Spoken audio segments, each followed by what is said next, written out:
Assalamualaikum. We are going to discuss about the chapter number 5 of your book Obstetrics 10 Teachers Prenatal Diagnosis. So prenatal diagnosis सबसे पहले क्या होता है कि it is actually identification of the disease in the fetus prior to birth.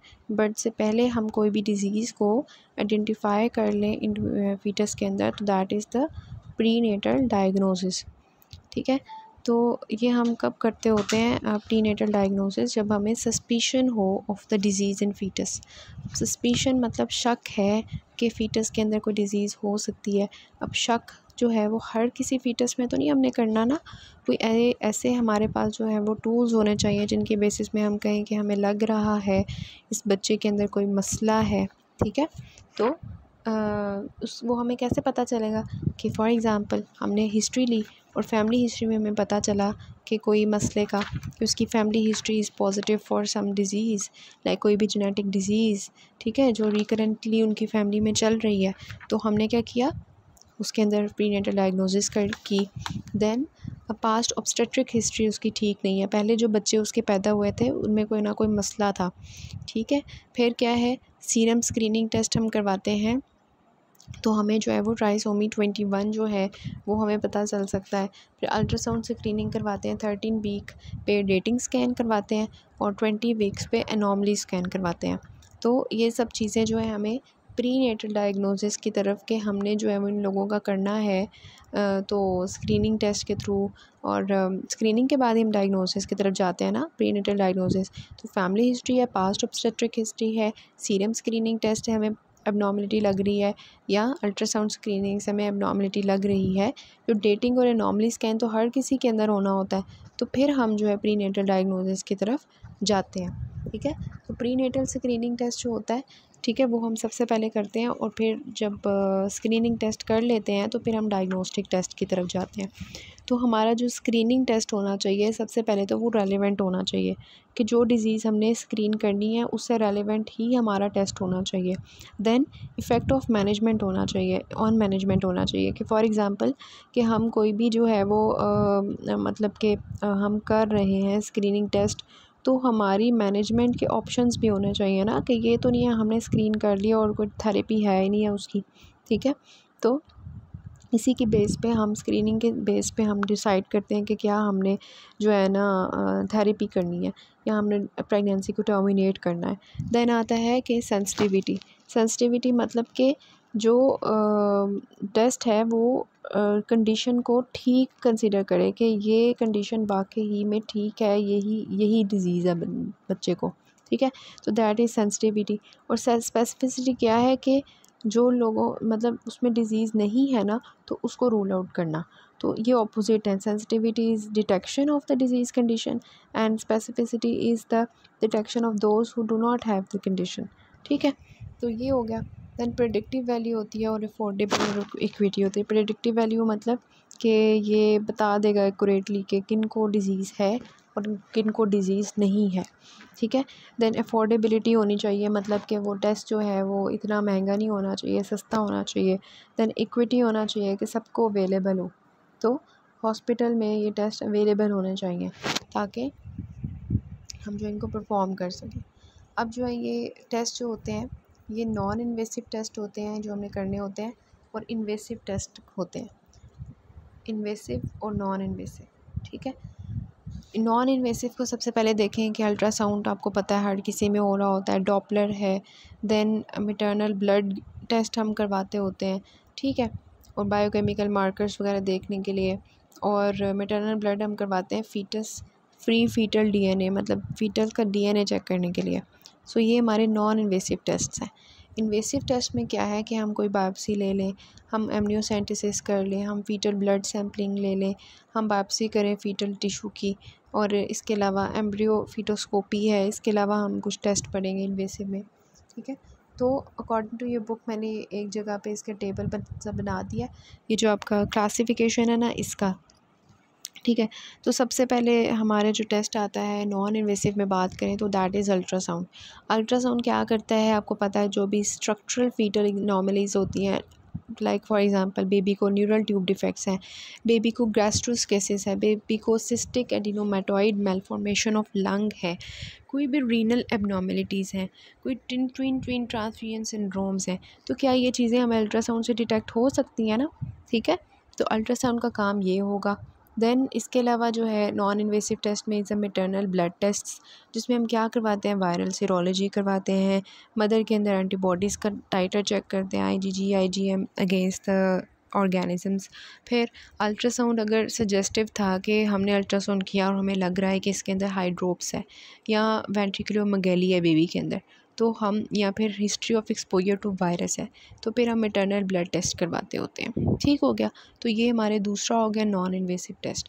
Third जो non invasive test है that is cell free foetal DNA। ठीक है, इसमें हम क्या करते हैं कि जो फीटल ब्लड ग्रुप हम डिटेक्ट करते हैं कि बेबी का ब्लड ग्रुप क्या है, और ताकि हम रूमेटिक कैरियोडिसिस जो डिज़ीज़ है उसको हम रूल आउट कर सकें। ठीक है, फिर हम जो है वो जो बेबी है उसकी सेक्स को डिटर्मिन करते हैं, क्योंकि आपको पता है कि कुछ एक्स लिंक्ड डिसऑर्डर्स होते हैं जो हमारे मेल्स में कॉमन है, तो हमने उनको डिटेक्ट किया थ्रू द DNA। ठीक है, स्केलेटल डिस्प्लेजियाज जिसमें एकॉन्ड्रोप्लेजिया है, फिर sequencing analysis of the aneuploidy and monogenic disorders, तो ये सारे हमें जो है वो DNA टेस्टिंग के थ्रू पता चल जाते हैं। ठीक हो गया, तो ये हमारे हैं non invasive test, ultrasound, blood test, maternal blood test जिसमें हम सीरोलॉजी वगैरह करवाते हैं, और thirdly is the foetal free DNA जो हमारा सेल फ्री फीटल DNA होता है। तो ये हो गए नॉन इन्वेसिव टेस्ट। अब इन्वेसिव टेस्ट में जो आपका है जो हम पढ़ेंगे इंशाल्लाह that is the amniocentesis in detail. और एमनियोसेंटेसिस जो होता है ये मतलब एमनियो जो होती है एक मेम्ब्रेन, आपको पता होगा, उसमें से हम सैंपल लेते हैं, और उससे सैंपल से क्या फ़ायदा होता है कि हम बेबी के अंदर फीटल वायरल इन्फेक्शंस को रूल आउट करते हैं। फॉर एग्जांपल साइटोमेगलोवायरस, हम जो है वो स्पाइना बाइफिटा के लिए AFP का लेवल, अल्फ़ा फीटोप्रोटीन का लेवल चेक करते हैं। इन्फेक्शंस हो गए, AFP हो गया। इसके अलावा RHD जो इम्यूनोटिक डिजीज़ होती है उसके टेस्ट करते हैं, स्पेक्ट्रोमेट्रिक टेस्ट्स। तो इनको हम जब ये डिजीज़ डिस्कस करेंगे तो मैं आपको बता दूँगी।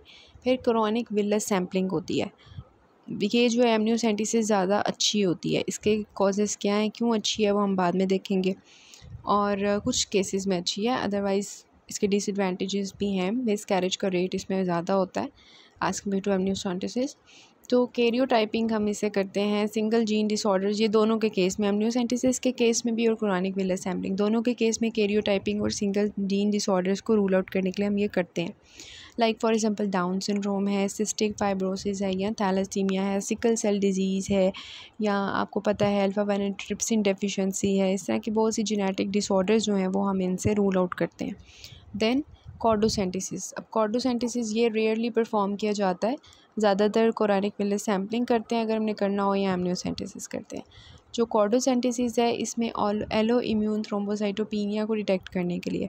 सो समझ आई आपको कि नॉन इन्वेसिव टेस्ट कौन से हैं, मैं आपको इस तरह से कर देती हूँ, और इन्वेसिव टेस्ट जो हैं वो कौन से हैं। ठीक है, नॉन इन्वेसिव और इन्वेसिव टेस्ट कौन से हैं और उनके क्या फ़ायदे हैं, या आपको टेबल की फॉर्म में यहाँ पे इस तरह अवेलेबल होगा, लाइक दिस। सो ये हो गए हमारे टेस्ट्स।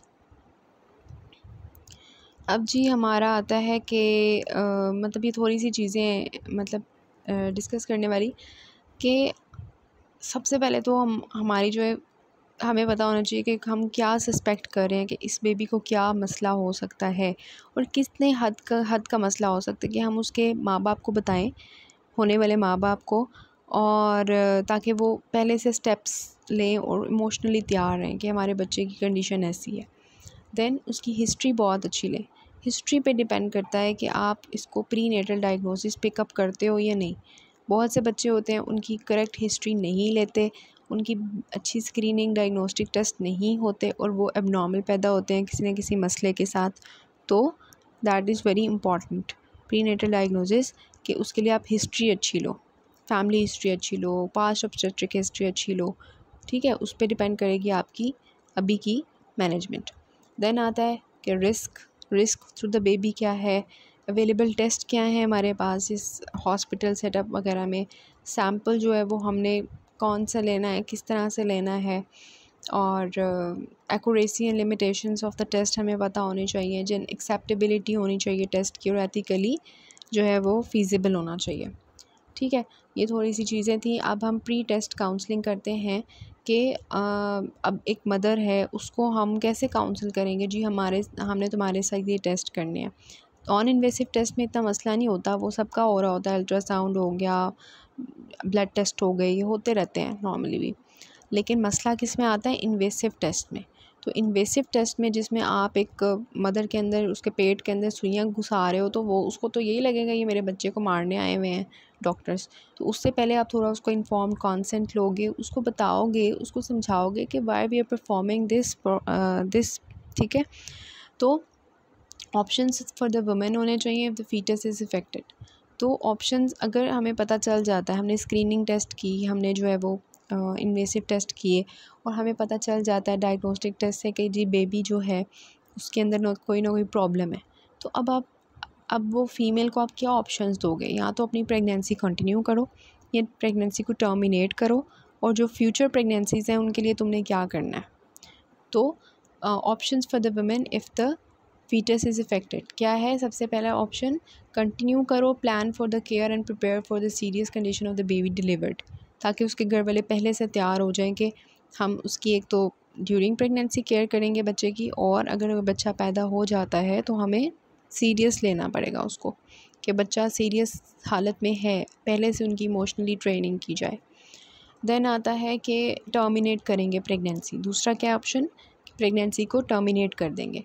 तीसरा ऑप्शन क्या है, टर्मिनेट करेंगे और साथ में हम नेक्स्ट प्रेगनेंसीज़ का जो रिकरेंस रेट है, या मदर को बताएंगे कि नेक्स्ट प्रेगनेंसीज़ में क्या रिस्क है, तो वो भी हम बता देंगे। फिर हम उसका इन्फॉर्म्ड कंसेंट लेंगे कि हम कोई भी प्रोसीजर परफॉर्म करने जा रहे हैं, तो उसका सारा कंसेंट लेंगे।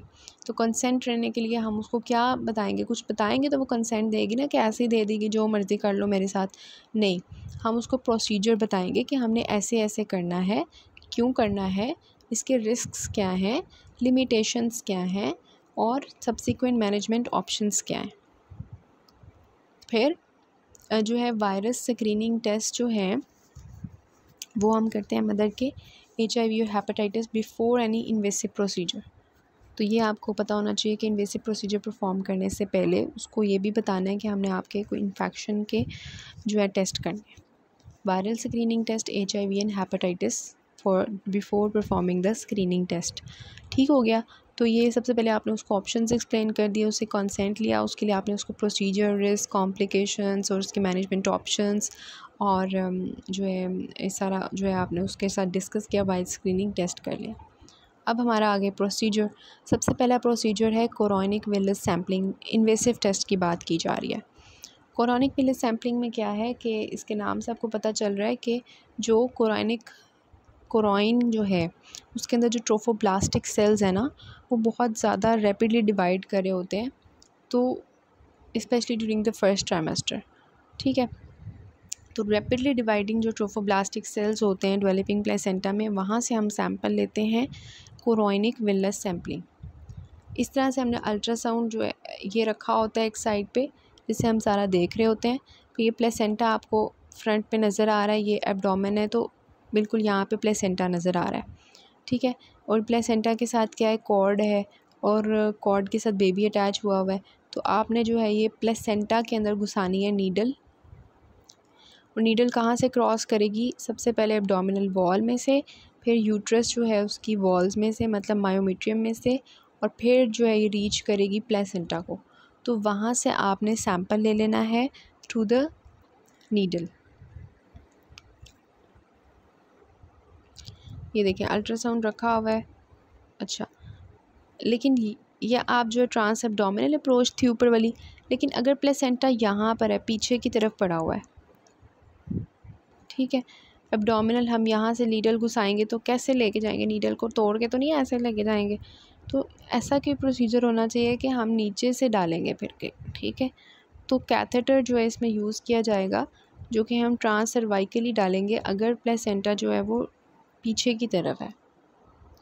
या फिर ऐसा केस होता है कि वैसे तो आपको पता है कि दिस इज़ द यूट्रस और ये यूरिनरी ब्लैडर है, तो यूट्रस ऐसे पड़ा होता है नॉर्मली यूरिनरी ब्लैडर के ऊपर, तो हम ऐसे डालेंगे। लेकिन अगर यूट्रस की पोजीशन जो है वो एंटीवर्टेड नहीं है, रेट्रोवर्टेड है, पीछे की तरफ यूट्रस है, तो ठीक है, मतलब ये आपको पता है ना, यहाँ पे आगे की तरफ ब्लैडर है, फिर यूट्रस है और फिर रेक्टम है। तो यूट्रस जो है वो ब्लैडर के ऊपर पड़ा होता है लाइक दिस इज़ एंटीवर्टेड पोजीशन। तो इसमें तो हम एब्डोमिनल वॉल में से सुई घुसा लेंगे। लेकिन अगर यूट्रस जो है वो इस तरह से है कि उसका पीछे की तरफ है, ये ब्लैडर है और इसके पीछे की तरफ रेट्रोवर्टेड है, तो फिर हम एब्डोमिनल वॉल से कैसे घुसाएंगे? फिर हमें ट्रांससर्वाइकल अप्रोच करनी पड़ेगी थ्रू द कैथेटर। समझ आ गई इस बात की? तो ये हम इस तरह से जो है वो क्रोनिक विलस सैम्पलिंग करते हैं। नेक्स्ट इज़ कि प्रायर टू परफॉर्मिंग प्रोसीजर हमें पता होना चाहिए प्रेगनेंसी वायबल होनी चाहिए, सिंगल प्रेगनेंसी होनी चाहिए, क्योंकि मल्टीपल प्रेगनेंसी में तो वैसे ही बड़ा खौफ होता है कि जी निकल जाएंगे दोनों बाहर, प्रीटर्म लेबर हो जाएगी, मिसकैरेज हो सकता है। तो हमें ये पता होना चाहिए कि सबसे पहले तो प्रेगनेंसी वायबल होनी चाहिए before performing the procedure, single pregnancy होनी चाहिए, जेस्टेशनल एज जो है उसका हमें पता होना चाहिए, क्योंकि 10 वीक्स ऑफ जेस्टेशन से पहले हम ये वाले प्रोसीजर नहीं परफॉर्म करते। कोरानिक विलस सैम्पलिंग क्यों नहीं परफॉर्म करते? Because there is a high risk of miscarriage. एक तो आपको पता होगा कि जो शुरू वाला पार्ट होता है ना प्रेगनेंसी का, तो 10 वीक्स, उसमें वैसे ही बड़ा ख़तरा होता है मिसकैरेज का, कि प्रेगनेंसी अगर हो भी गई तो अल्लाह ताला की तरफ से वो ज़ाया हो जाती है अगर कोई भी मसला हो प्रेगनेंसी के अंदर। तो अगर हम उसी दौरान कोई क्रोनिक विलस सैम्पलिंग करेंगे तो वो मिसकैरेज जो पहले थोड़ा सा रिस्क था वो बढ़ जाएगा। तो that is why gestational age का हमें पता होना चाहिए कि 10 वीक्स से पहले हमने परफॉर्म नहीं करना, 11 वीक्स पे करते हैं। लोकलाइज़ द प्लेसेंटा, फिर हमने प्लेसेंटा को लोकलाइज़ करना है, क्योंकि वी विल परफॉर्म, हमें पता ही नहीं होगा प्लेसेंटा किधर पड़ा हुआ है, हम ट्रांस एब्डोमिनली डाल रहे हो और पता चले जी उसका तो रेट्रोवर्टेड यूट्रस है या उसकी प्लेसेंटा ही पीछे है, तो फिर प्रोसीजर खराब। तो प्लेसेंटा को लोकलाइज़ करना है ताकि हम डिसाइड कर सकें whether we will choose the trans abdominal approach और द ट्रांस सर्वाइकल अप्रोच। तो ये हमारी चीज़ें जो है हमें पता होनी चाहिए प्रेगनेंसी और ये सब कुछ ठीक हो गया। अब एमनियोसेंटेसिस के ऊपर इसका क्या फ़ायदा है कि एक तो हम इसको जल्दी परफॉर्म कर सकते हैं, मतलब 11 वीक्स के ऊपर, और जो एमनियोसेंटेसिस होती है उसको हम 15 वीक्स या 16 वीक्स पे परफॉर्म करते हैं। तो अगर हमें अर्लियर हमने डिटेक्शन करनी हो किसी भी चीज़ की तो हम क्रोनिक विलस सैम्पलिंग करते हैं। उसके लिए हम सर्जिकल टर्मिनेशन भी कर सकते हैं, कि हमने फैमिली को भी नहीं बताया हुआ कि हम जो है वो मतलब फीमेल प्रेग्नेंट है और किसी फैमिली मेम्बर को नहीं पता, तो उस दौरान हम प्रेगनेंसी टर्मिनेट कर सकते हैं ताकि रिश्तेदार बातें ना करें। ठीक है, इसके अलावा जो हीमोग्लोबिनोपैथीज़ होती हैं वो बहुत अच्छी डिटेक्ट होती हैं क्रोनिक विलस सैम्पलिंग से, क्योंकि क्रोनिक विलस सैम्पलिंग में रैपिडली डिवाइडिंग ट्रोफोब्लास्टिक सेल्स होते हैं और उनमें बहुत लार्जर अमाउंट में हमें डीएनए मिल सकता है for the amplification by the PCR. तो हीमोग्लोबिनोपैथीज़ को रूल आउट करते हैं। The risk of miscarriage, 2% risk of miscarriage होता है क्रोनिक विलस सैम्पलिंग में, ये हम टेबल में भी देखेंगे। एन्यूप्लॉइडिस जो है उनको हम डिटेक्ट कर सकते हैं trisomy 21, 18, 13, XY with in 48 hours of sample. फिर फुल कल्चर रिजल्ट्स जो होते हैं वो हम 7 to 10 डेज़ में हमें मिल जाते हैं। ठीक है, तो एन्यूप्लाइटिस का हमें 48 आवर्स में पता चल जाता है और जो फुल कल्चर रिजल्ट्स हैं वो हम 7 to 10 डेज़ में हमें मिल जाते हैं। जेनेटिक डिसऑर्डर्स जो हमें वेरिएबल टाइम पे मिलते हैं उनके बारे में जो हमें वेरिएबल टाइम पता चलता है।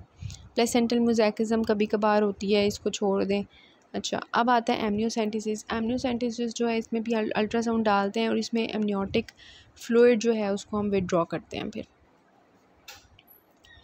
ठीक है, एमनियोटिक फ्लूइड में क्या होता है, एमनियोसाइट्स होते हैं और फाइब्रोब्लास्ट होते हैं जो कि फीटल मेम्ब्रेन से, उसकी स्किन से, उसके जेनिटल ट्रैक्ट या जेनिटल यूरिनरी ट्रैक्ट में से जो है निकल के एमनियोटिक फ्लूइड में आए होते हैं। तो फिर एमनियोसेंटेसिस उसी तरह हम परफॉर्म करते हैं। देखें, एक जो है नीडल होती है, इसमें हमारी 20 to 22 गॉज की स्पाइनल नीडल होती है, वो हम इंसर्ट करते हैं। देखें कहाँ पे घुसाई हुई है, एमनियोटिक फ्लूइड में, जहाँ पे एमनियोसाइट्स और फाइब्रोब्लास्ट्स हैं। ठीक है, फिर घुसा के हमने जो है फ्लूइड लेना होता है, कितना 15 to 20 ml फ्लूइड लेना होता है। 15 to 20 ml फ्लूइड लेना होता है एज अ सैम्पल, और इसमें रिस्क जो होता है वो 1.9% प्रेगनेंसी लॉस का होता है 15 वीक्स ऑफ जेस्टेशन पे अगर इसको परफॉर्म किया जाए। Then is a कॉर्डोसेंटेसिस। कॉर्डोसेंटेसिस में देखें वही हमारी जो है वो अल्ट्रासाउंड रखा हुआ है, सारा कुछ एब्डोमिनल वॉल में से मायोमीटर में से गुजरा है, लेकिन हमने कहाँ पे घुसाया हुआ है नीडल को, देखें कॉर्ड के अंदर। कॉर्डोसेंटेसिस है ना कॉर्ड, एम्ब्लाइकल कॉर्ड में, और कहाँ पे घुसाते हैं, जहाँ पे एम्ब्लाइकल कॉर्ड जो है प्लेसेंटा में एंटर हो रही होती है ना, उस पॉइंट पे, क्योंकि वहाँ पे ना वो कॉर्ड फिक्स होती है, मोबाइल नहीं होती, तो हम इजीली सैंपल ले सकते हैं। ये नहीं है हमने पीछे डाला हुआ कॉर्ड हिलती जा रही है, सैंपल अच्छा नहीं है। तो when foetal blood is needed, तो फिर हम ये परफॉर्म करते हैं, एम्ब्लाइकल कॉर्ड में घुसाते हैं नीडल को। रैपिड फुल कल्चर लेते हैं for the karyotype is needed.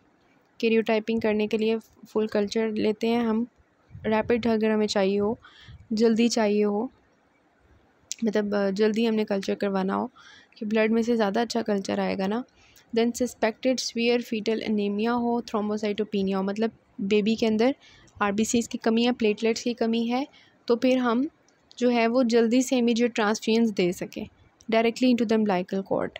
ठीक है, अम्बिलिकल कॉर्ड में वेजल्स है ना, हमने बेबी को कोई भी ब्लड की ज़रूरत है किसी भी किस्म की, तो हम यहाँ से दे सकते हैं। Then point where it inserts into the placenta, वहाँ पे हम घुसाते हैं नीडल को, as cord is fixed and does not move where, मैंने आपको बता दिया। फिर ये आपके एमसीक्यूज़ के लिए है कि क्रोनिक विलर सैम्पलिंग हम 11 वीक्स पे करते हैं, एमनियोसेंटेसिस 15 वीक्स पे करते हैं, कॉर्डोसेंटेसिस अराउंड 20 वीक्स पे करते हैं। रिस्क ऑफ मिसकैरेज सबसे ज़्यादा जो है वो कॉर्डोसेंटेसिस में 2 to 5%, उससे कम जो है वो क्रोनिक विलर सैम्पलिंग में, और सबसे कम मिसकैरेज का रेट जो है वो एमनियोसेंटेसिस में है। तो ये आपके एमसीक्यूज़ में आ सकते हैं, इसको बहुत अच्छे कर लें, टेबल आपका बुक में भी बना हुआ है। फिर जब हमने सैम्पल कैलकुलेट जो है कलेक्ट कर लिया, तो हम उसकी एक्यूरेट लेबलिंग करेंगे, फिर हम उसकी ट्रांसपोर्ट करेंगे अच्छी तरह लैब की तरफ, डॉक्यूमेंटेशन करेंगे प्रोसीजर की, और कॉम्प्लिकेशंस जो भी प्रोसीजर के दौरान हुई हैं उनको नोट करेंगे। फिर हम क्लिनिशियन के साथ कम्युनिकेट करेंगे, हम पेशेंट को कहेंगे आपने अगले 24 घंटे में कोई किसी किस्म की हार्ड एक्सरसाइज नहीं करनी। माइल्ड एब्डोमिनल पेन अगर आपको स्टार्ट हो जाती है तो पैरासीटामोल लेनी है। अगर आपको ब्लीडिंग शुरू हो जाती है, कोई भी लीकेज आपका होता है थ्रू द विजाइना, या पेन जो है वो आपने पैरासीटामोल लेने की बावजूद नहीं रिलीव हो रही, तो फिर ये अलार्मिंग साइंस हैं, आपने डॉक्टर के पास आना है। कॉन्टैक्ट नंबर्स उनको दे देने हैं डॉक्टर के, ठीक है। और RHD जो रूमेटिक हार्ट डिजीज़ बार कहती हूँ, रीसस जो है रीसस डिज़ीज़, वो अगर नेगेटिव है, तो नेगेटिव ब्लड ग्रुप है बेबी का, तो फिर हम क्या करेंगे मदर का, तो हम anti-D देंगे विद उसका टेस्ट। फिर ऑनगोइंग केयर प्लान बनाएंगे आफ्टर अगर हमें रिजल्ट्स मिल जाते हैं, हमने फ़र्दर केयर बेबी की कैसे करनी है। तो नेक्स्ट पार्ट में हम इसके यूक्यूज़ डिस्कस करेंगे और डाउन सिंड्रोम को डिस्कस करके उसके यूक्यूज़ देख लेंगे।